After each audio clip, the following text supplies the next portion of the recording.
everybody, it's Rebecca here at Y Mermaids, and if you've been watching my channel for a little bit of time, or a year of time, or just started today, well, if you just started today, you wouldn't know this, but if you've been watching before, then you'll have known that I partook in a year-long project called the Year of Gaiman. I decided to do this last year because everyone always talked about Neil Gaiman books, and I had not read but one at that time. And so I decided to, over the course of 2015, to read all of Neil Gaiman's published novels at the time.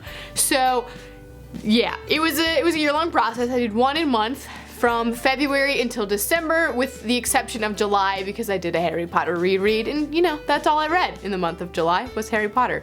So I did one Neil Gaiman book a month, and I, by the end of the year, had read all of his novels. So I thought that today I would kind of do a little wrap-up review of what that experience was and what those books were and what I thought about each one of those. So I technically started this project before I even started the project. In December of 2014, I picked up Neverwhere by Neil Gaiman, and this was my very first Neil Gaiman. It had been recommended to me by one of my really good friends a few years ago, and it took me a really long time to read it, and then I finally did, and I ended up really liking it, and I think I gave it 3 or 4 stars, I can't remember, it was over a year ago at this point. And this is basically the story of a guy named Richard who has a very boring life, and he has this adventure in the underworld of London, and he kind of comes into his own and realizes what life is about, and by the end he's a really likable character, but the beginning part he's really boring. But I did love the world building, and I love the like creepy aspect of this, and then when everybody else started talking about like Stardust and Ocean at the End of the Lane and those other books,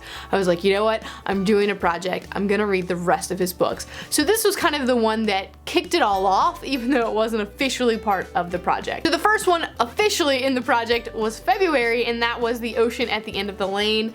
And this one is very short. I read it in a day, on a snow day, because we get those here and it's lovely.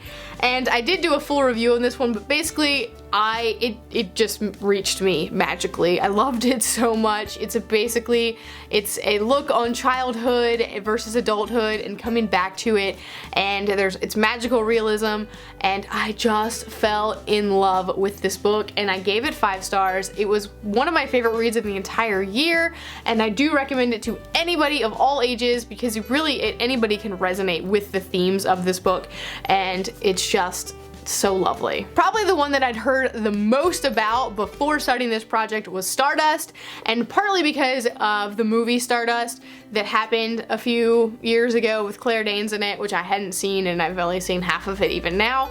But this one, Kayla Rain used to talk about a lot. She really loved it, and so this one I picked up in March, and I didn't love it as much as I thought I would. It's an adventure story. Guy leaves the real world, goes into this like magical fantasy world because he finds out all of this history and backstory, and he has a quest in there, and it's really good. I really liked it, but I didn't love it as much as Ocean at the End of the Lane and as much as I thought I would, so I only gave it 4 stars. In April, May, and June, I picked up the Interworld Trilogy by Neil Gaiman, Michael Reeves, and Mallory Reeves, and this is basically a sci-fi series about a kid named Joey who can walk between different worlds or different dimensions, and it's really interesting. It's sci-fi, it's very like intro to sci-fi, so you know, it's good for like middle grade getting into that kind of world.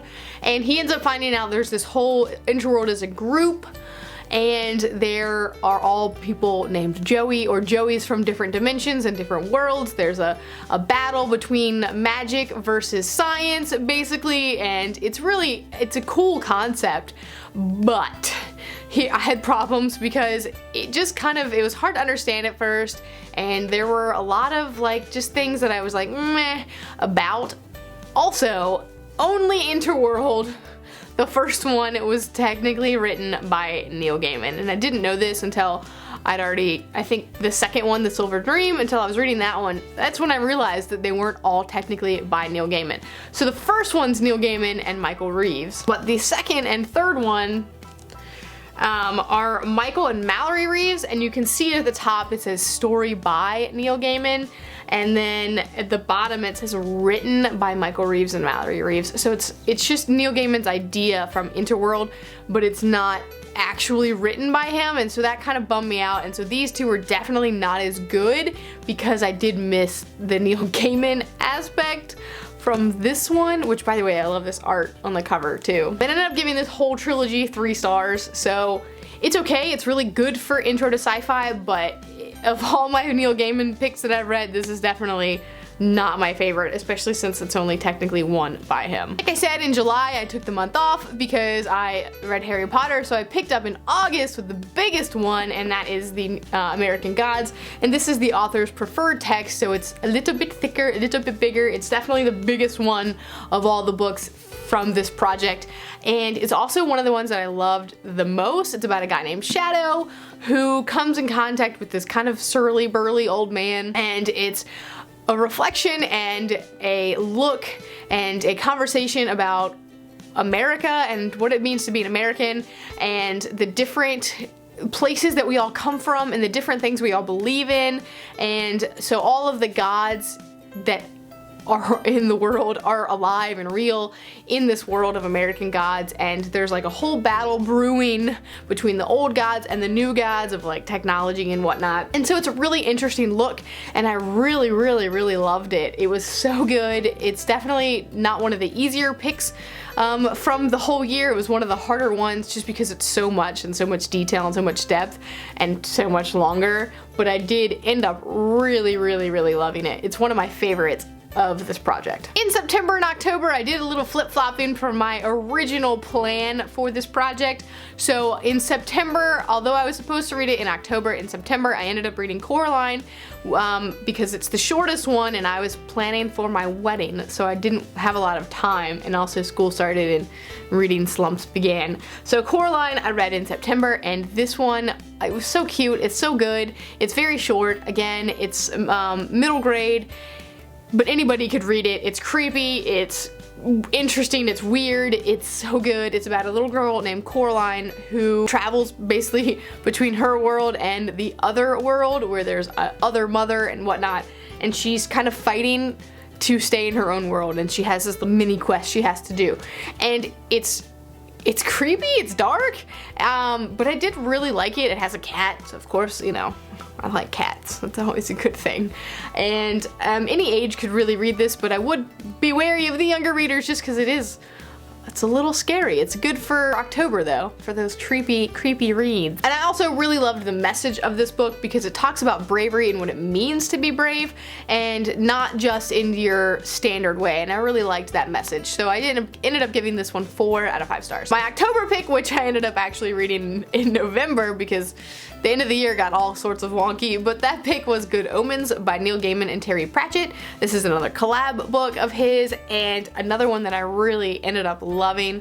It's basically the story of an angel and a demon, and how they're not quite as good or as bad as they may think they are, or as they may be expected to be, and they're both trying to prevent the end of the world, which is really good. It's really funny, it's tongue-in-cheek. I ended up loving it a lot more than I thought I would. I gave it 4.5 stars, and it's another good one for October, for like, you know, that Halloween kind of feel. November pick, which I ended up reading in December, was Anansi Boys, and this is the sequel to American Gods, so it still has that world of the gods are real, but it's not a continuation of American Gods. Like, that story ended, this is a new story, it just is in the same world, and it follows Anansi, who is the spider god, whose basis is in the Caribbean, and it follows his sons, and they're kind of coming to terms with who they are and what they are, and with each other, and it's just it's a good story. I was kind of skeptical about this one, I think the most out of all of them, partly because it has a spider and I hate spiders, and because I wasn't sure I wanted to dive back into the world of American Gods, so I ended up listening to this one on audiobook, and I ended up, like, that was the best decision I could have made because it really helped me get back into it. I didn't feel like I was slugged down or dragged down, and I did really enjoy it. I gave it 4.5 stars, and I just really liked the message in this one. It wasn't so fantastical like some of the other ones. I don't know if fantastical is a word, but we're just gonna go with it. And so, yeah, and it's kind of more of a story about brothers and family than it is about magic. Finally, I ended the year off with The Graveyard book, and this was my last read and one of my favorite reads of the year, and especially of this project. It's about a boy named Nobody who grows up in a graveyard, and he kind of walks the line between the living and the dead. It's really, there's like a murderer hunting him, there's all sorts of really cool stuff. It's the Jungle Book in a graveyard. I didn't know what to expect about this, and then I ended up just really enjoying it. It's basically a series almost of short stories that are all connected to this. It's the same boy, the same character, and it's all his different adventures growing up in this graveyard. He's raised by ghosts, and just that whole aspect kind of has little stories, and then at the end is how you realize how they all connect. And I think it's really brilliant and wonderful and a good tale about growing up, and I'd recommend it for all ages. It's just really fantastic. So overall, this project was kind of split. I had 3 3-star reads, which was the whole Interworld Trilogy, basically. I had 3 4-star reads, I had 2 4.5-star reads, and I had 3 5-star reads. So overall, it was a really great year of reading for me as far as the Neil Gaiman year, the year of Gaiman project. I loved almost everything I read. Most of them ranged from a 4 to a 5, and a lot of them have made it onto my list of like favorite books of all time even, and books that I would want to reread. I would really recommend any of them to anybody because they're all just so good and so different. And the thing that I really loved about this was that his books are different, but they all have that connection. You can tell they're a Neil Gaiman book. He has a very specific writing style. He has that magical realism on lock, and it's just brilliant. It's brilliant writing, it's wonderful storytelling, and I just really enjoyed this journey I went on reading all of these books this year and really kind of diving into his imagination. I look forward, he's an auto-buy author for me now. I want to pick up his short stories and his graphic novels next because I'm gonna feel sad not having any new Neil Gaiman to read this year. So I definitely recommend it, and I'm very happy with this. If you haven't read any Neil Gaiman, I highly recommend doing so this year. And yeah, so let me know what you thought about, if you've read any of these, what you think about them, if you're doing a project, or if you want to, you know, specific more information on any of these books, let me know in the comments. And that is it for me today. I'll see you next time.